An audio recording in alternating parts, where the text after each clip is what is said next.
Today's program is brought to you by OTCStockShark.com. For the latest and greatest OTC and Pink Sheets information, sign up for your account at OTCStockShark.com. Thank you for tuning in to TBC Today. I'm Brandon Vincent. And I'm Angelina Soriano. In U.S. news today, former Secretary of State Colin Powell, billionaire Bill Gates, and the Queen of Jordan will put their fame to work this week as they join a Twitter campaign to end malaria deaths. Ashton Kutcher, Ryan Seacrest, and other Hollywood celebrities have also joined the Twitter campaign. Starting this week, the participants will send out tweets encouraging the public to donate money to buy bed nets which guard against the mosquitoes that spread malaria in Africa. Malaria causes more than 1 million deaths annually worldwide, but the problem is most acute in Africa. The UN aims to reduce the deaths from malaria to near zero in Africa by 2015. So far, more than $4 billion has been raised to fight the disease, mostly from the World Bank, government agencies, and the Bill and Melinda Gates Foundation.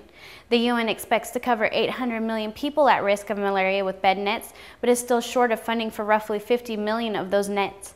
American Idol holds its Idol Gives Back show. That too will ask for public donations for malaria relief, as well as charities working with children in poverty in the United States.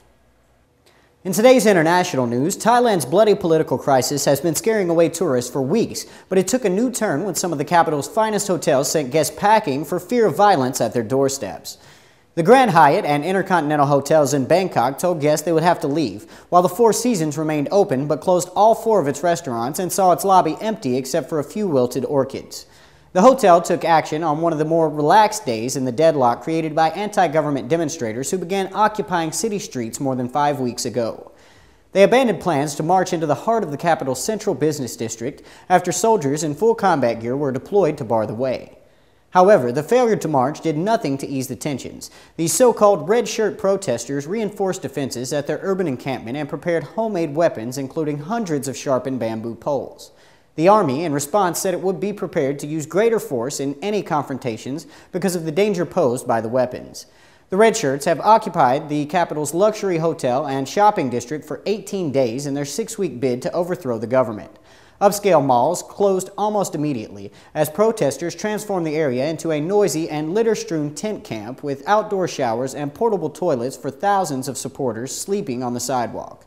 The protesters, formerly known as the United Front for Democracy Against Dictatorship, initially were camped in a historic district of Bangkok, but a failed April 10th attempt by security forces to flush protesters from that neighborhood erupted in the worst political violence Thailand has seen in 18 years, leaving 25 dead and more than 800 wounded.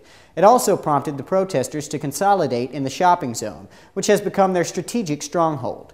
Tensions mounted again this week when the government deployed soldiers in combat gear near the shopping area to block a planned march to the nearby Siloam Road business district.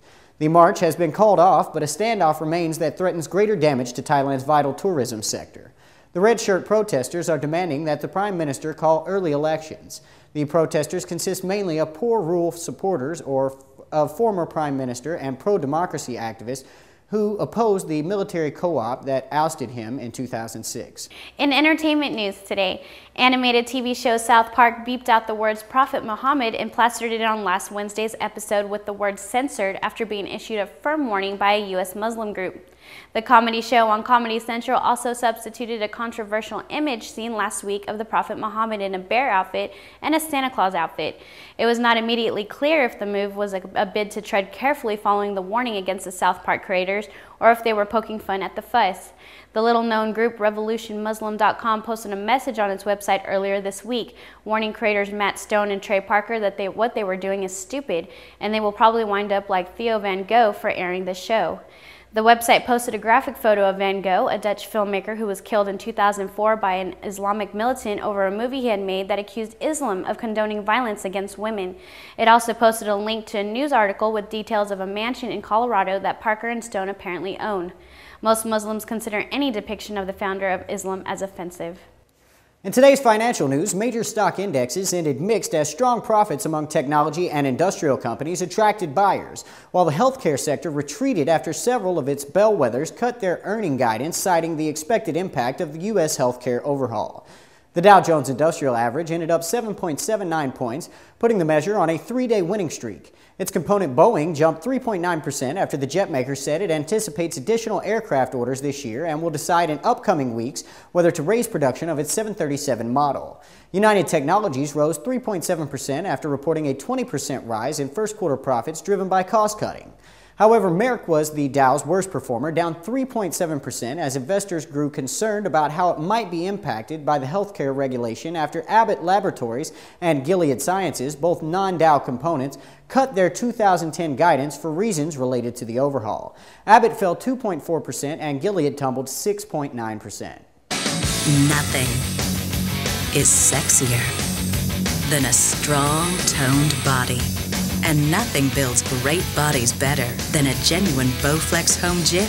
Because only Bowflex home gyms have Power Rod technology, the secret to getting a strong, sculpted body fast.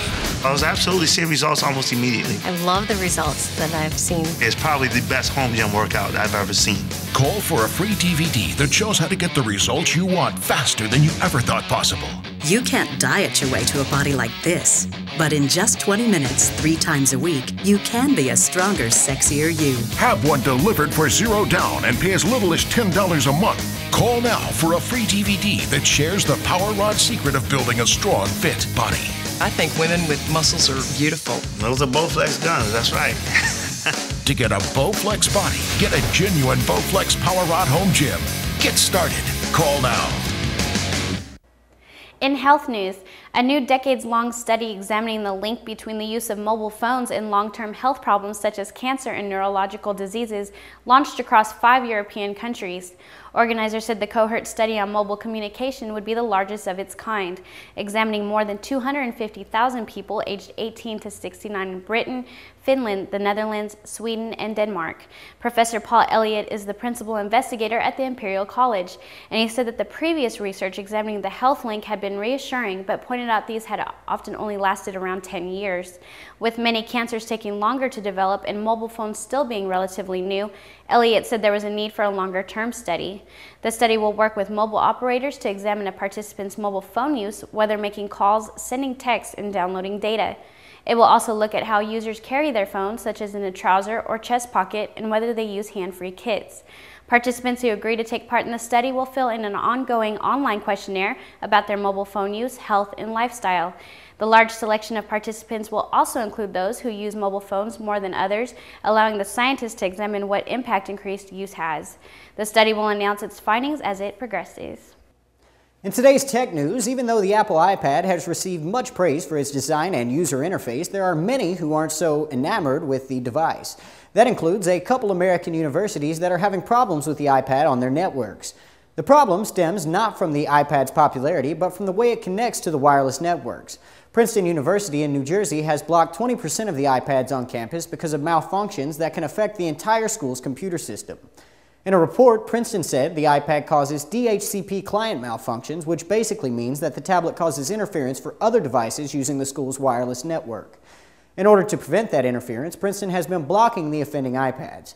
Princeton has said it's working directly with Apple to solve the iPad network problem. The iPad bans are not a local phenomenon either. The entire nation of Israel has banned the iPad because of problems the country has had with the Wi-Fi connection it uses. Visitors bringing an iPad into the country must impound the device for a daily fee until they leave or pay to send it back home. That doesn't mean the iPad is useless at all universities. Cornell University in New York has also expected iPad problems, mostly relating to the devices taking up wireless bandwidth. The same problem happened with the iPhone when it came out, and the university network received an extra load of traffic. However, Cornell tested specifically for DHCP malfunctions and found no problems with the iPad. Cornell's university network currently serves around 70 or 80 iPads and confirmed the university has not blocked any of them. The iPads currently on the market are only capable of connecting via Wi-Fi. In late April, Apple will begin shipping versions of the iPad that can connect through 3G cell phone networks throughout the nation. While the 3G iPads may alleviate some connectivity issues, the 3G connection requires a monthly fee. This means many users, even those who own 3G-capable iPads, will likely use the iPad on an open Wi-Fi access point, potentially increasing the load on wireless networks. Thank you for tuning in to TBC Today. I'm Brandon Vincent. And I'm Angelina Soriano.